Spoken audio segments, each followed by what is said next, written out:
inviting me to this webinar. So I'm obliged to the principal of the college, Dr. Balraj Thapar, who is a very good friend of ours, and the dean, Dr. Yashpal, and the coordinator for this cell, Dr. Navneetji, all the faculty members and everyone, including the students who are now with us.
In this webinar, the education policy, this is what is said, that this is the orientation program,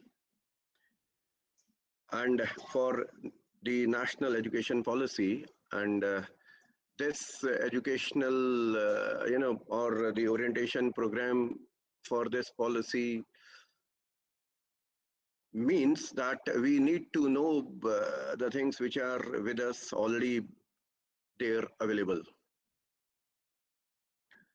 But before I actually begin, if you can allow me, Yashpal ji, Navdeep ji, Principal Sir, let me, can I be a bit blunt when we begin with the things? Am I allowed to be a bit blunt? Yeah, sure, sir. Being blunt does not mean that putting the onus on others. Actually, when I'll be blunt in the beginning, actually the onus I'll take on myself. And why do I say that I'll take the onus on myself is that because being, as you said, being the Dean of Colleges for all the affiliated colleges of Punjab University in Chandigarh and the parts of Punjab, that means anything as far as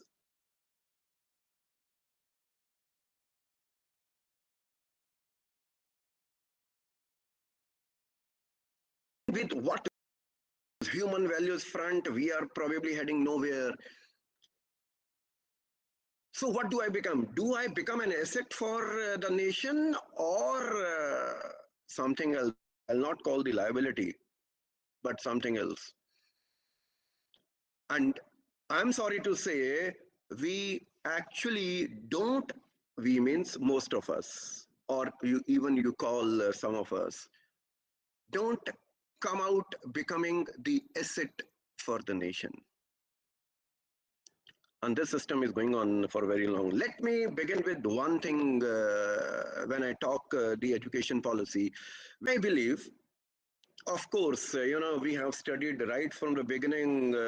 When we study theories, you call it in economics, when you study anything, even the principles of science, somewhere some exceptions lie there, somewhere some limitations could be there. The same could be with this policy also. But what I feel is, if this policy is implemented well, even before I have started with the policy, I am saying this because we will end up saying the same slogan, that if we are able to go on with the policy implementation in the right manner, probably we would benefit for the times to come.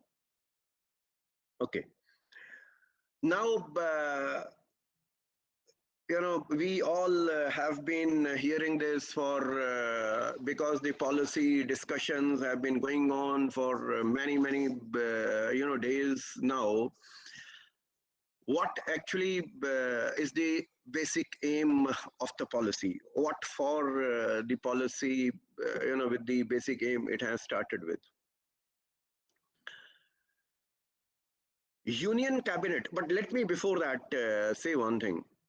Believe me, a lot of effort has gone into drafting this policy. Lot of efforts.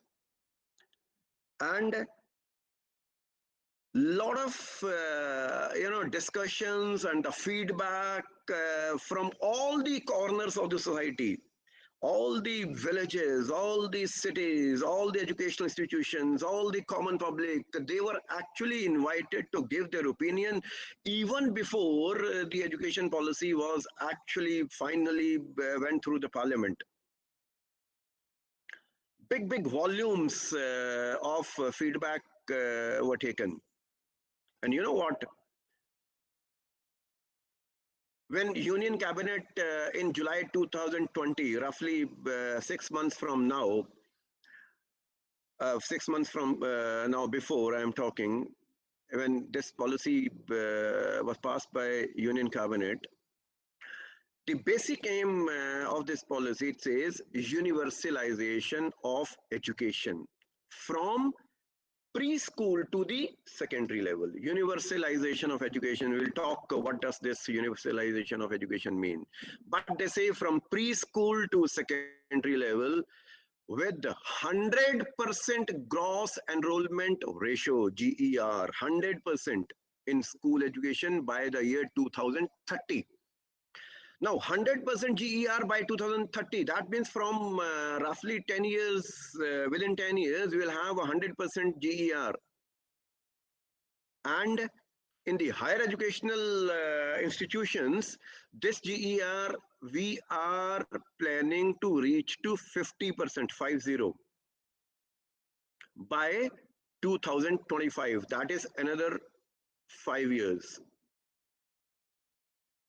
And this national education policy now, which we will be following, it will bring back 2 crore students back into the mainstream. 2 crore students back into the mainstream. That is why I said that if the policy is implemented well, probably we shall be able to reach the benefit. I'll take only because we'll talk the higher education and instead of the school education, we'll talk the higher education. We are all in the college, so that way. But we already have gone into it that as far as the fundamental stage, which we say in the schools, the policy says that there will be one fundamental stage which they have divided into actually 2 parts. That is, you must have gone through Anganwadi or preschool, which we say that they will have 3 years of Anganwadi, that is the preschool, plus 2 years in the primary school. So 3 years of preschool plus 2 years of primary school makes 5 years, and which they say grades 1 and 2. And generally, the age group they have written is 3 to 8 years. That means within 3 to 8 years, this would be done. Then would be the preparatory stage, they call it, where the grades 3 to 5 and the age group 8 to 11. That means from 8 to 11 age group will be having a preparatory stage, and then the middle stage, which says grades 6 to 8 and which will cover the age 11 to 14, and then the secondary stage where 8 to 12 grade and age would be 14 to 18. And then, of course, we'll be talking this the higher education where what we are talking right now. Okay. One thing, as I said, what is the vision of this policy? I said the vision where we are, with what we have been talking for many, many years, that we need to have a policy which has to be inclusive policy. So we take it to be an inclusive policy where the government is trying to provide education to all. And when the education to all, as I said right now, the gross enrollment GER, as I said, government is trying to reap to a higher level. Okay, something where the colleges and the universities, are basically thinking and bothered about what this new education will have as far as the institutions that the colleges and universities are concerned, as far as their restructuring and consolidation is concerned. By 2040, that is 20 years from now, all the higher educational institutions, that is 20 years from now, by 2040, all higher education institutions shall aim to become multidisciplinary institutions, each of which will have 3,000 or more students. Now, look at it. What does this mean?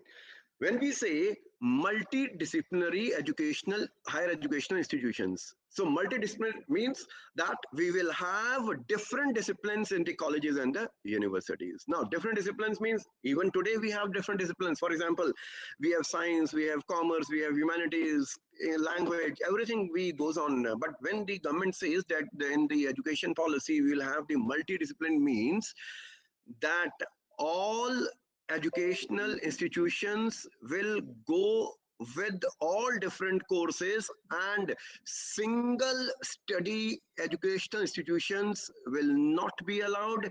Even the IITs and IIMs, which are, for example, we call it IITs are meant for technology and engineering courses. They say even these institutions will have to move to, for example, to humanities. You have seen this. Even right now, they already started with the IITs and the engineering colleges. They have a department of humanities. So they are an engineering institute, they are a technology institute, but they are having the multidisciplinary approach to begin with, in the sense that humanities department is there, and in the times to come every education institution will have to have that. It is not only humanities. For example, they'll move into other disciplines also, and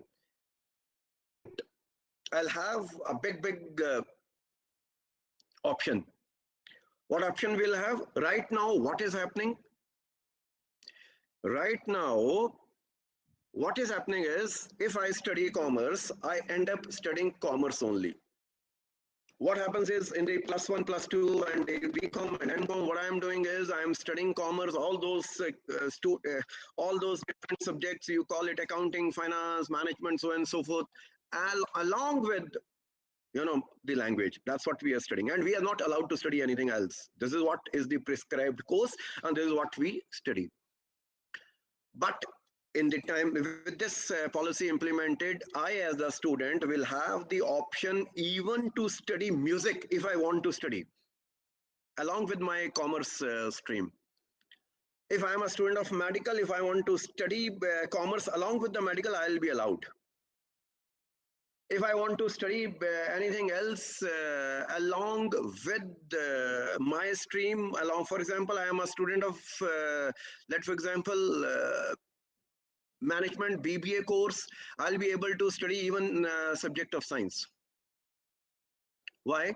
Because the government has basic fundamental approach that it is not only one subject in which you have to be good, because when the students they choose the subject, or when the parents they ask their wards to move into one stream, for example medical or sciences or commerce and arts, one thing very big they have in their mind is that they want to have a good employment, they want to have a good job, they want to earn money, and that is why they would end up choosing those subjects and the topics which will make them equipped so that they are able to get good jobs. Now, in that process, what we lack is our interest. I might not have interest in medical, but still I study medical because I know this will give me a good job. So the government says, okay, if that is the prime concern, but along with that, if you want to study or you want to go on with your own interest, along with the academic interest, you can choose, let for example, music as well. So that means, if those of us know this, right now also we have a system which is known as CBCS, choice based credit system. Right now we go on with this choice based credit system. But if I talk of my own university, if we talk the Punjab University system, the CBCS, we have not been able to implement in the colleges because of various reasons and because of various concerns we have. But in university, many departments, in the university, many departments, we are going on with the CBCS. But the problem is that this current choice-based credit system, again, we are not able to provide them, the students, the subjects of their interest. For example, he might choose within commerce and management out of different subjects. I can offer, for example, I can offer within the commerce 10 subjects and ask him, okay, you choose any 3 out of 10. So that kind of CBCS is going on with right now. Because here we don't allow our student to, okay, you go and study psychology, okay, you go and study along with the commerce, the music or any other. So it's a very limited CBCS which we are going on right now. But with the new policy, that would be a very broad associated education system where multidiscipline would go on simultaneously. And secondly, when we say 3,000 or each of the college and the university will have 3,000 or more students. Now this means the government says that in every district, we will have one higher education institute, that is a college. And in every district, we have one higher education institution with 3,000 intake. Now, this means 3,000 students. Why 3,000? What will happen? And there's a big question. The people generally say, what will happen to those colleges who have lesser strength? What will happen to those colleges who are in the remote areas? Those who, go on with even 200 as dean colleges. I know there are colleges who have only 250 as the strength, 300 as the strength. What will happen to those colleges? But then, those of us who we all know it, that there is something which is called as economies of scale. And the government is very much concerned, along with the inclusiveness, the government is very much concerned that economies of scale has to be there, and the optimum utilization of everything, whether this is the faculty and this is the infrastructure, we need to have the optimization usage of those, and that is why 3,000 or more. And then when I say that this institution with 3,000 or more has to be there, this the government wants to be happening as soon as possible. But then, because for whole of the policy, the government has put a deadline as 40 years, 2040, 20 years. So by 2030, that's another 10 years, they want that this system of 3,000 students, educational institutions should prevail. Okay. When I said the gross enrollment ratio, the government wants to increase, the government is also talking including the vocational education, And if I talk, for example, only 2 years back, this gross enrollment ratio, which was only 26.3%, the government says 50% by 2035. I said it earlier also. Now, that means another 15 years, making GER to 50% is a big step. I hope the government shall be able to actually achieve that. Okay, then we all know it. Universities, we have universities. For example, I am teaching in university, but what is the system? The system is that universities are running with all those different departments and the courses. We have a department of, for example, English and Cultural Studies, Hindi, Punjabi, University Business School for Commerce and Management. We have psychology, sociology, sciences, all those departments we have got. So what we do is we teach the classes and simultaneously we guide the students. So we do the research, self-research, and we have the students who are the research student. That is what we call as the MPhil and PhD. Few departments have got the MPhil courses and few don't have the MPhil courses, and they run with the PhD courses. So what happens as a teacher? What do I do is I teach the students my classes, MCOM, MBA, so on and so forth, and then the PhD courses. This is happening with every university. So simultaneously, we are going on with academic activities and the research activities. But so sorry, I'll say, those of us, if they understand this PhD course, they'll be able to understand what I am trying to say. What is happening right now? Let us talk, I already said in the beginning, not very good words that don't end up getting all those expertise which we need to have.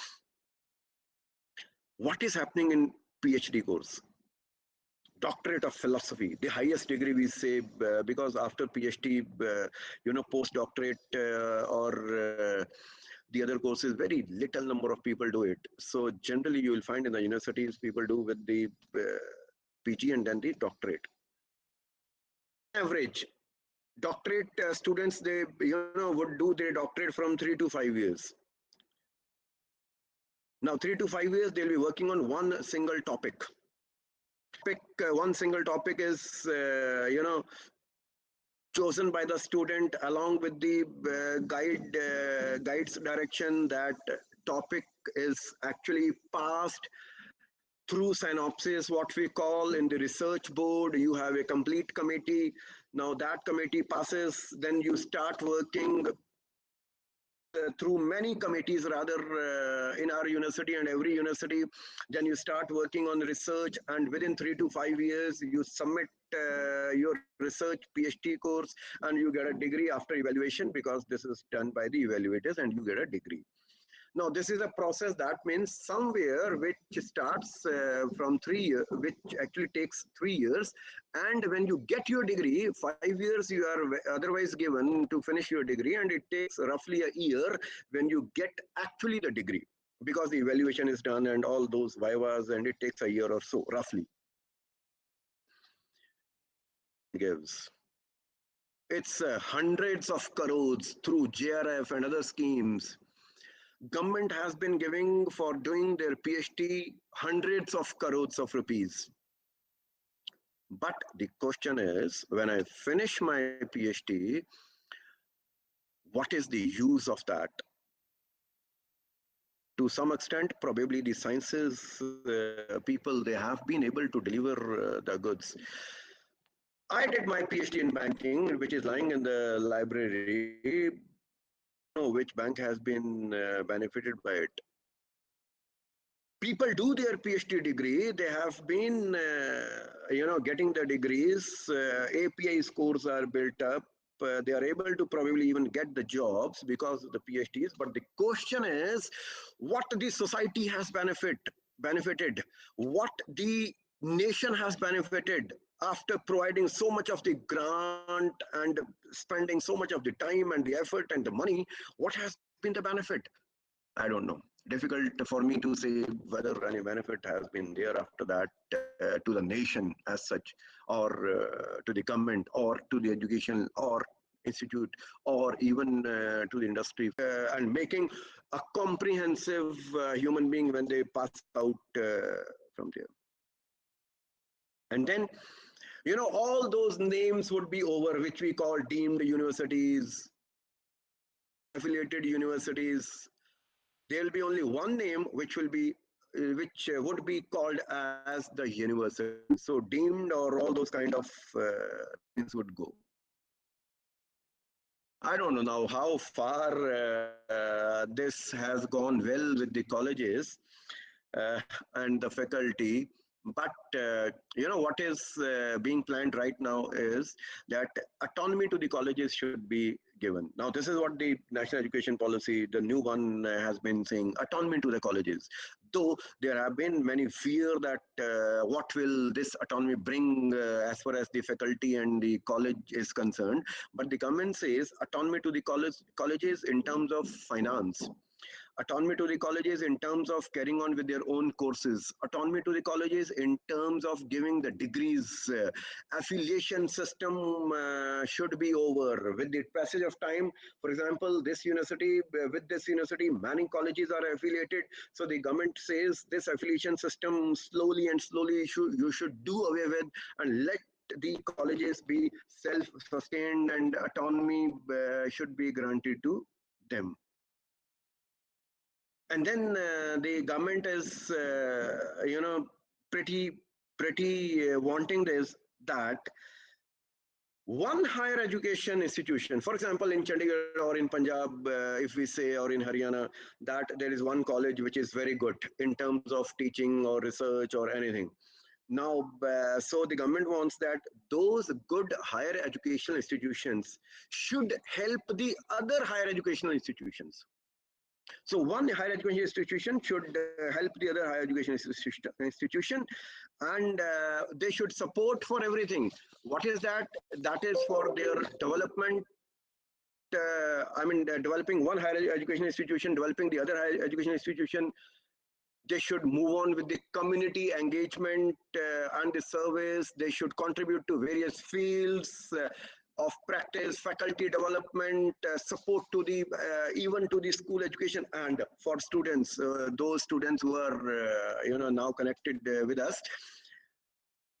Government is now planning is, like you must have heard in the in foreign, that uh, a higher grade student means somebody who is in, for example, second year of MA, MCom, MSc, MSc, kuch bhi, can act as the mentor to the junior students, of course within the overall guidance of the teachers. So what is being planned is, right now what is happening is, the student, they study and they move out of the college, but the planning is, if the students are good, if they are able to guide the junior students, then officially, formally, they should be allowed to do that. They'll be acting as the mentor to their junior students, and of course with the, as I said, with the guidance of the faculty and the, and every college and the higher education institution would be allowed to run their open ODL. They call it open distance learning program. That is correspondence, which we say, which for example now we have in the university. But then this would be allowed in the university. If we know, we have a department by the name USOL, University School of Open Learning, where we can have the correspondence, BCom, MCom, or those graduation arts and the other courses.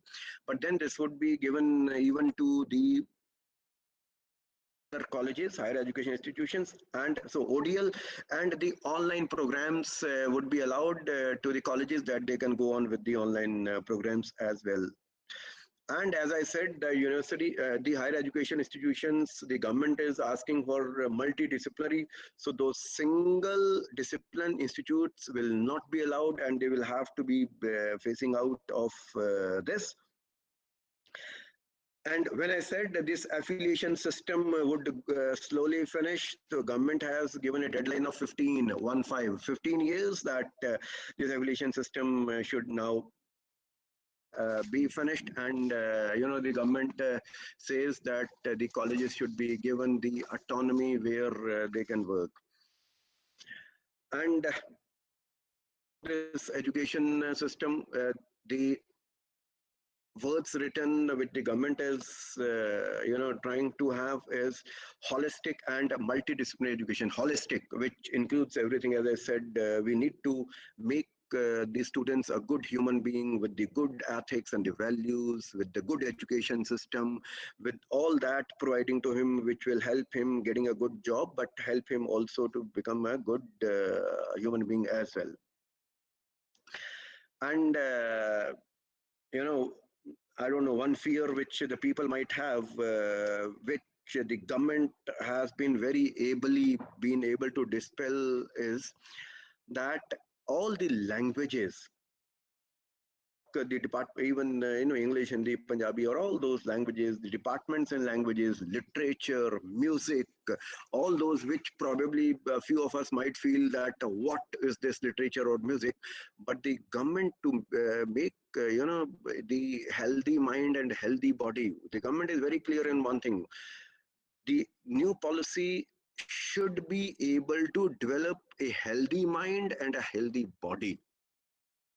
And that is why time and again they have been emphasizing that we should be able to follow our own interest areas along with the educational, of course, whatever we study to get a good job. So whether these are departments of languages or literature and music, philosophy, you talk the art, even dance, statistics, applied sciences, anything, these will be strengthened.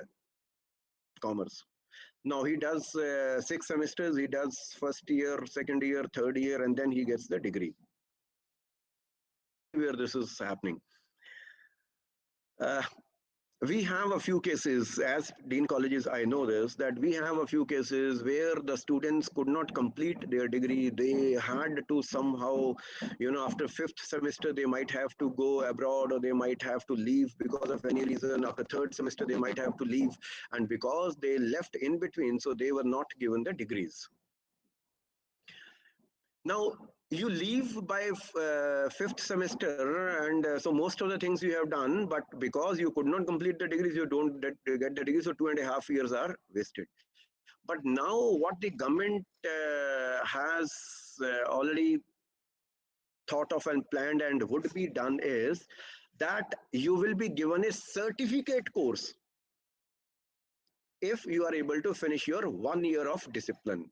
So for example, once you finish BCom first year, yeah, BA first year. So once you have finished your first year, and if you are not able to study further, you will be given the diploma. Sorry, you will be given a certificate course for first year. In case if you are not able to continue with your study, so first year you will get a certificate, second year you will get a diploma, third year you will get a, and these courses, those I mean, all of you must be knowing there is a course in our university as well which we call as BVOC, Bachelor of Vocational Courses. Every one of us must be knowing that these courses are actually supported by University Grants Commission, UGC.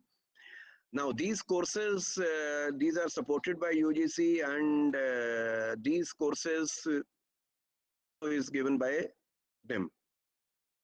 But actually we are not able to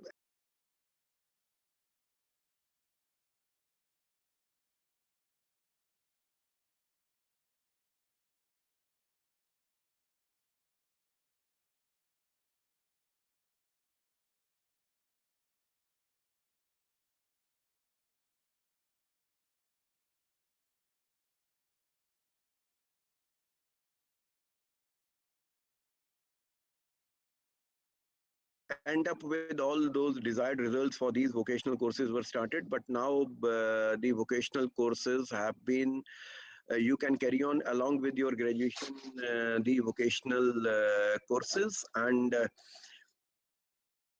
at universities, there would be two kinds: research oriented, or second, I said, the teaching oriented universities. So there is one another, but the foreign universities would be allowed to enter into India, and those foreign universities, the government says in this policy, it has been written that the top 100 foreign universities. Now the question is, what would be the top 100 and what would be the criteria? So right now, what we feel is probably the top 100 ranking, for example, the QS ranking. So those top 100 QS ranking universities, foreign universities, they can come to India and set up their own structure here. And even the Indian universities would be allowed to set up their base in the foreign land, and the students from foreign universities to India would be encouraged, and even from the Indian universities to the foreign, the students can always go by. And when we say that those vocational courses, the government is talking a lot, as the title for your this program also, it says what will happen to vocational education and the entrepreneurial capabilities. You know, one thing is very clear in the mind of the government, and what is that is that create